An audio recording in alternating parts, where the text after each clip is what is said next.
Bonjour.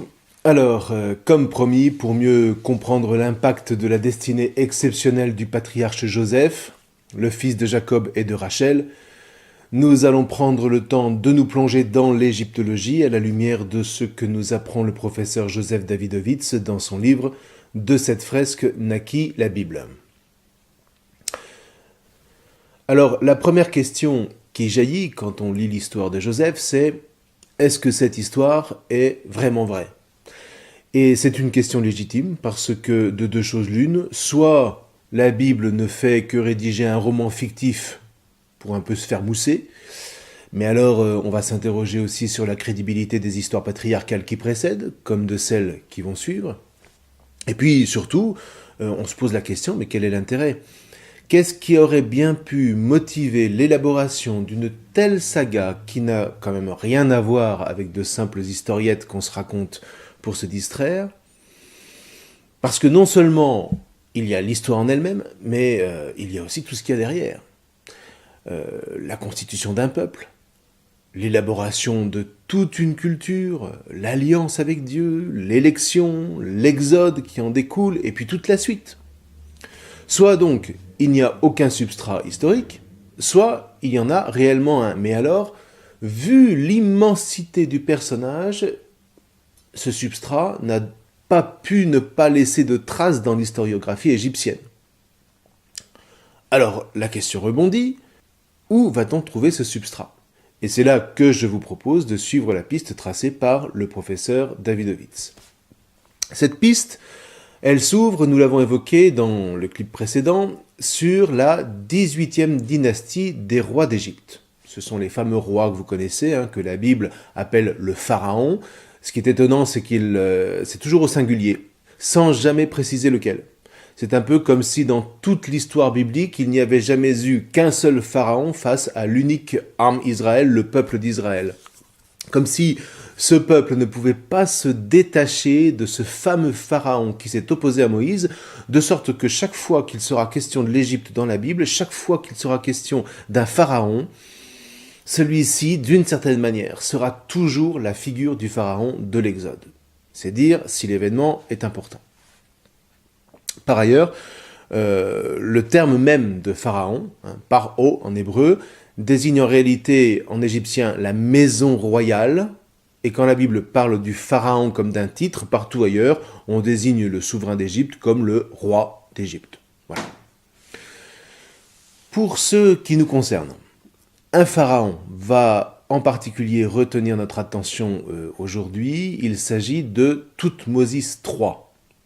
Thoutmôsis III qui va régner 53 ans sur l'Égypte, sachant qu'il monte sur le trône à 5 ans, et que c'est sa belle-mère, Hatshepsut, qui sera la régente, et puis qui se fera même couronner pendant les 22 premières années. Bon, quoi qu'il en soit, son règne est quand même l'un des plus cruciaux de la 18e dynastie, effectif entre 1458 et 1425 avant Jésus-Christ, même si les dates varient selon les auteurs. Ce qui nous importe au milieu de tout ça, c'est de savoir avant tout qui est Thoutmôsis III. Thoutmôsis III, c'est l'un des plus grands pharaons que l'Égypte ait connu. Lorsqu'il parvient sur le trône, les Hyksos, vous vous souvenez, qui avaient coupé l'Égypte en deux, ont été chassés depuis environ 70 ans. L'Égypte est réunifiée entre la Haute-Égypte au sud et la Basse-Égypte au nord. Depuis Thoutmôsis Ier, ses ancêtres ont commencé à bâtir un véritable empire, en particulier dans le sud, en Nubie, dans le pays de Couche. Reste que l'Égypte est encore fragile, et le premier souci de Thoutmôsis III sera donc de faire face à l'autre bloc culturel que constitue la Mésopotamie au nord. Sans oublier non plus le sud, puisqu'il va repousser les frontières jusqu'à la 5e cataracte du Nil. Si vous voulez, Thoutmôsis III, c'est un petit peu le Napoléon de l'Égypte. Voilà. Alors, cela suppose évidemment un certain nombre de campagnes militaires, ce qui était monnaie courante à l'époque, non pas qu'on soit tout le temps en guerre, mais il y avait en particulier des saisons où on savait que les rois partaient en campagne, quels qu'ils soient. Ils partaient avec leur armée pour titiller les frontières, histoire de manifester leur présence et puis leur puissance face aux royaumes concurrents. C'était comme ça qu'ils allaient soit conserver leur territoire, soit le perdre. Et puis les plus puissants, qui allaient de victoire en victoire, créaient ainsi des empires. C'était le rythme politique de l'époque. Quoi qu'il en soit, dès son avènement, Thoutmôsis doit faire face à une coalition menée en Syrie par le prince de la ville de Kadesh et le roi du Mitanni. Or, il faut rétablir l'autorité égyptienne sur les frontières du nord, ce qui va nécessiter pas moins de 17 campagnes militaires sur une vingtaine d'années. Et elles sont toutes relatées dans les annales de Thoutmôsis III sur ce qu'on appelle le mur des annales, dans le temple du dieu Amon à Karnak. Et ce ne sont pas des petites équipées. Pour vous donner un exemple, la première campagne va lancer 10 000 soldats, des soldats de métier, à qui le roi va faire parcourir la route entre Memphis et Gaza en à peine 10 jours. C'est plus de 300 km. 11 jours plus tard, ils vont 120 km plus haut, au pied du mont Carmel, quand le pharaon apprend que ses ennemis sont 30 km encore plus au nord, à Megiddo. Alors il va couper au plus court, alors que les soldats sont harassés, et il va surprendre la coalition pour remporter une énorme victoire qui va rester dans toutes les mémoires. C'est vous dire qu'on rigolait pas à l'époque. Bon. Un fait intéressant au milieu de toutes ces campagnes, la 6e campagne. Thoutmôsis décide d'en finir une bonne fois pour toutes avec le prince de Kadesh. Alors il part en campagne, il s'empare de la ville, il dévaste son territoire et il ramène à cette occasion les fils des princes syriens comme des otages pour les élever à la cour égyptienne avant de les renvoyer dans leur pays. Et vous voyez, là c'est un véritable coup de génie politique pour garder la main sur tout le royaume, au point que cette pratique va devenir une constante en Égypte afin d'avoir des interlocuteurs privilégiés à la tête des différentes régions de l'Empire. Ce n'est pas seulement une anecdote, c'est quelque chose qui pourra être évoqué concernant l'histoire de Joseph, nous le verrons en son temps. Autre point, lors de la 8e campagne, Thoutmôsis III va aller très au nord, il va franchir l'Euphrate. Et c'est un projet qu'on peut vraiment appeler pharaonique. Rendez-vous compte, il va traverser l'Euphrate grâce à des barges qu'il a apportées depuis Byblos à travers tout le désert de Syrie en les traînant sur des chars à bœufs. C'est vous dire. Bon, ça c'est un petit peu pour l'anecdote, mais tant et si bien que en l'an 42 de son règne, la Syrie, les Hittites et même Babylone vont lui être soumis. Après la 17e campagne, c'est la diplomatie qui va reprendre ses droits et les relations entre l'Égypte et le Mitanni vont se régulariser. Mais ce n'est pas tout. Thoutmôsis III, ce n'est pas simplement un grand chef de guerre. C'est aussi un grand bâtisseur. Il va entreprendre pendant son règne de très grands travaux. Il va restaurer une 50aine de temples, en remplaçant notamment les constructions de briques du Moyen Empire par des constructions en pierre. À Kouma, par exemple, il restaure le temple de Khnum. À Éléphantine, il édifie un sanctuaire en l'honneur du dieu Satet. Il fait élever différentes chapelles, nombre de monuments funéraires pour les nobles de sa cour, sans oublier le magnifique temple à Hamada.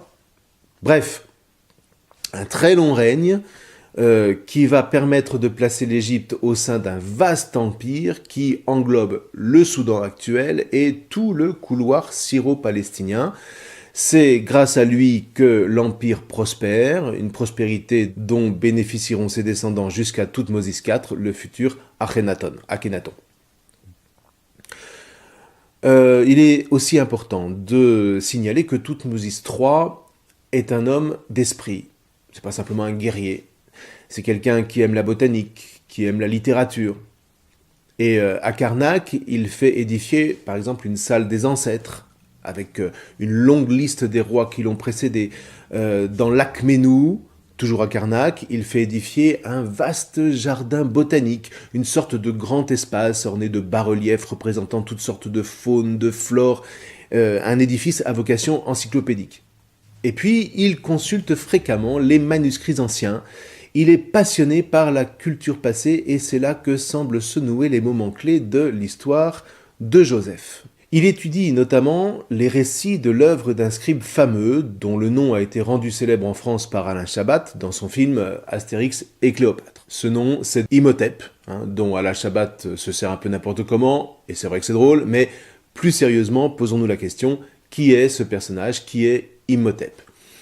Imhotep, c'est l'un de ces hommes comme il ne s'en rencontre qu'un seul par millénaire. Il nous fait remonter très loin, à l'époque du pharaon Djoser, donc c'est au cours de la deuxième dynastie, 2700 ans avant Jésus-Christ, au début de ce qu'on appelle l'Ancien Empire, dans la Basse-Égypte, donc toujours au nord. Cet homme, c'est le grand scribe du royaume, il est l'architecte du roi, et surtout, il est l'inventeur de la première pyramide. Son souvenir est tel qu'on va le célébrer pendant 3000 ans, jusqu'à même le considérer comme un dieu dans l'Égypte tardive, c'est vous dire. Donc, Imhotep, à l'époque de Thoutmôsis III, fait complètement partie de la culture commune, mettons, dans la cour royale. La base de la statue de Djoser livre les titres du grand scribe. Il était, alors tenez-vous bien, il était chancelier du roi de la Basse-Égypte. Il était le premier après le roi de la Haute-Égypte. Il était administrateur du palais. Il était médecin. Il était grand prêtre de On. Il était architecte en chef de Djoser. Et enfin, c'était un sculpteur qui fabriquait, nous dit-on, des vases en pierre. Et c'est cette dernière remarque qui est pour nous essentielle parce que la pierre avait un rôle singulier dans l'Égypte de cette époque. Savoir façonner la pierre relevait d'une connaissance secrète qui était liée au dieu Khnum, le dieu majeur du panthéon égyptien d'alors. Pourquoi ? Tout simplement parce que la pierre était pour les Égyptiens de l'époque symbole d'éternité. D'une certaine manière, elle l'est toujours d'ailleurs pour les Juifs d'aujourd'hui, on aura peut-être l'occasion d'y revenir. Qu'est-ce que vous voulez ? Tout passe, sauf la pierre, qui semble donc éternelle. Et pour la religion du nord de l'Égypte, la pierre étant éternelle, elle était devenue le symbole de l'incarnation divine du dieu Khnum. Et même dans cette mythologie, l'âme humaine était en pierre. Elle était donnée à l'homme par le dieu Khnum, en même temps que l'homme était façonné à partir de l'agglomération de l'argile rouge du nord de l'Égypte. Cette idée de l'homme façonné à partir de la terre était une conception répandue dans tout le Moyen-Orient. C'était aussi la conception de la Mésopotamie, avec le dieu Baal, qui avait lui aussi façonné l'homme à partir d'argile. Donc, on voit bien, cette mythologie n'est pas simplement une affaire locale, c'est pas simplement un particularisme, elle se partage de manière mystérieuse, et on va voir qu'elle n'est pas seulement une affaire de croyance, elle touche des aspects très concrets de la culture antique. Quoi qu'il en soit, vous comprenez alors que la pierre avait un véritable caractère sacré. Or, c'est à ce propos que Imhotep va faire une découverte fantastique. Il prend conscience des propriétés de différents calcaires de la Basse-Égypte, notamment certains calcaires siliceux d'une résistance à toute épreuve, et il va s'apercevoir qu'avec de l'eau et différents éléments réactifs, on peut désagréger ce calcaire, en faire de la pâte de roche et façonner avec cette pâte de nouvelles pierres, avec des moules en bois, comme on le faisait avec les briques, mais désormais pour bâtir des monuments évidemment d'une élévation exceptionnelle. Si vous n'avez pas vu les clips du professeur Davidovits, je vous invite à aller les voir. Et c'est ainsi que va naître la première pyramide dite de Djoser. La pyramide de pierre agglomérée. Alors attention, il ne s'agit pas de béton, c'est vraiment de la pierre reconstituée, à tel point qu'il faut être un spécialiste pour voir la différence entre de la pierre naturelle et cet agglomérat. Donc cet édifice a une signification spirituelle. Bâtir une pyramide en pierre, c'est bâtir une pyramide éternelle. Du coup, en fabriquant de la pâte de roche par agglomération, ce que d'ailleurs on sait faire ailleurs, on sait le faire notamment en Mésopotamie, il faudra aussi qu'on se rappelle, notamment à partir du basalte, on en a un très bon témoin avec la fameuse stèle de Hammurabi, c'est une stèle célèbre sur laquelle est gravé toute une jurisprudence permettant de régler la vie en société de l'époque mésopotamienne. Donc, en fabriquant de la pâte de roche, on ne faisait rien de moins que matérialiser l'acte divin de création. Et c'est la raison pour laquelle on ne construisait pas n'importe quoi en pierre. On construisait des temples, des pyramides, des statues, donc des édifices sacrés, mais jamais on ne construisait les palais royaux ou les maisons, qui étaient toujours en briques. Alors, si on en revient maintenant à Thoutmôsis III, évidemment depuis Imhotep, l'époque a bien changé. L'Égypte est placée désormais sous la protection du dieu Amon, et Amon c'est le dieu de Thèbes, qu'on a associé au dieu solaire Ra, que vous connaissez sans doute, ou qu'on appelle aussi Ré. On l'appelle donc, cette divinité, Amon-Ra. Amon, c'est un nom qui signifie le caché, l'inconnaissable. Et il va remplacer le dieu Khnum, mais surtout, il va prendre une dimension encore inconnue jusque-là dans les panthéons. Il devient le dieu en qui tout est contenu, il est l'un. Ce qui ne veut pas dire qu'il n'y a pas d'autres dieux. La mythologie égyptienne compte une multitude de divinités secondaires. Mais Amon, en tout cas, est leur roi. Il est d'une certaine manière le roi des dieux et il est le dieu des rois. Le garant du droit et de la morale. Ce qui est tout à fait particulier par rapport au panthéon autour de la Méditerranée. Pensez au futur panthéon de Zeus et le panthéon grec, ce qui caractérise et ce qui choquait les philosophes beaucoup plus tardifs, c'était précisément l'immoralité de ces dieux. Raison pour laquelle, d'ailleurs, un certain nombre d'entre eux se disaient athées. Alors notons une autre modification importante avec la religion de la Basse-Égypte. Vous vous souvenez que Khnum était le dieu créateur de l'homme à partir de l'argile rouge du Nord. Cette notion d'argile rouge, on va la retrouver dans le mythe biblique de la création d'Adam. En hébreu, Adam se dit Adam, et Dam, c'est le sang. Édom signifie rouge, ce sont les mêmes racines. Mais en parlant de Adam, on peut tout à fait imaginer que nous avons là le souvenir d'une mémoire ancestrale qui pourrait très bien remonter extrêmement loin quant aux racines de la Torah. Bon, c'était important de le signaler, on y reviendra. Toujours est-il que Khnum va être remplacé par le dieu de Thèbes, Amon, qui lui, selon la mythologie de la Haute-Égypte, façonne l'homme non plus à partir de l'argile, mais à partir du granit et du grès des montagnes du sud. C'est autour de Thèbes. Toujours est-il que dans cette vision de la pierre éternelle, Amon est identifié à une montagne, et s'il façonne l'homme, c'est désormais en taillant chaque être humain dans une partie de lui-même. Donc le geste sacré ne va plus consister, à cette époque, à reconstituer de la pierre par agglomération pour élever des édifices pyramidaux éternels, comme l'a fait Imhotep, mais à tailler la pierre avec grand soin. D'ailleurs, on ignore complètement comment ils pouvaient faire, dans la mesure où pour obtenir leur finesse de taille, le seul moyen aujourd'hui, c'est de passer par des ordinateurs. La seule main de l'homme ne sait pas être aussi fine. Cela se voit notamment non seulement dans la finesse de la taille, mais dans la symétrie des statues qui est absolument parfaite au dixième de millimètre près. Quoi qu'il en soit, avec le Nouvel Empire, donc, avec Amon, on abandonne les pyramides et on va creuser des tombes sous la montagne. La montagne qui est donc le symbole du corps du dieu Amon. Et c'est la raison pour laquelle, autour de Thèbes, va naître ce qu'on appelle aujourd'hui la vallée des rois, dont les tombes royales sont creusées à même le corps de la montagne en signe d'éternité. On va même creuser des temples au sud, dans le corps de Amon, dont le plus bel exemple, c'est le temple de Abou Simbel. Alors pas uniquement, parce que il y a d'autres temples qui sont, eux, en pierre agglomérée, nous le verrons. Mais cette taille, c'est aussi le cas des fameuses obélisques qui constituent le doigt de Amon directement taillé dans le granit. Alors, ceci dit, une autre chose est tout à fait remarquable, et je voudrais terminer par là. À cette période se développe une conception jusqu'alors absolument inconnue des rapports entre ce dieu, Amon donc, et les hommes. On assiste en particulier, à partir du règne du fils de Thoutmôsis III, qui s'appelle Amenhotep II, à un mode de religion qui n'existait pas dans les époques antérieures, qui est faite de piété personnelle, qui enseigne une relation plus directe de l'homme avec son Dieu.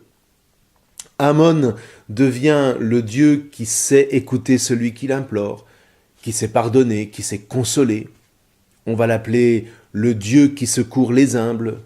On l'appelle aussi le Dieu qui donne la force aux malheureux. On peut le prier, on peut l'infléchir si on a une conduite qui suit le chemin de Ma'at, la déesse de l'ordre et de la justice. Alors, pourquoi est-ce que c'est important de noter ça? Parce que si cette forme de religion apparaît sous Amenhotep II, c'est précisément l'époque du grand scribe Amenophis, fils de Hapou. Or, si ce personnage, qui fait partie de la cour royale, non seulement il fait partie de la cour royale, mais il fait même partie de la famille royale sur laquelle il a une influence majeure jusqu'à la veille de l'avènement du fameux Akhenaton, Akhenaton. Il va vivre plus de 80 ans sous les règnes de Amenhotep II, de Thoutmôsis IV, de Amenhotep III. Donc si ce personnage correspond à Joseph, alors on peut tout à fait imaginer, vous allez voir c'est fantastique, que cette nouvelle religion s'inspire déjà de l'expérience de ses propres ancêtres. Et donc, que la foi d'Abraham, Isaac et Jacob commence déjà à avoir une influence sur ce qui sera une des plus importantes cultures, enfin ce qui est déjà une des plus importantes cultures qui ait jamais existé, la culture égyptienne. Alors, vous voyez les enjeux. La prochaine fois, on fera enfin connaissance avec ce fameux Amenophis, fils de Hapou. Mais j'espère que vous aurez compris pourquoi il était si important de mettre en place précédemment tous ces éléments qui vont nous permettre de mieux comprendre l'histoire du patriarche Joseph, si nous arrivons à montrer qu'il est tout à fait possible qu'il ne soit autre que ce fameux Amenophis, fils de Hapou, ce que nous verrons la prochaine fois. Je vous remercie.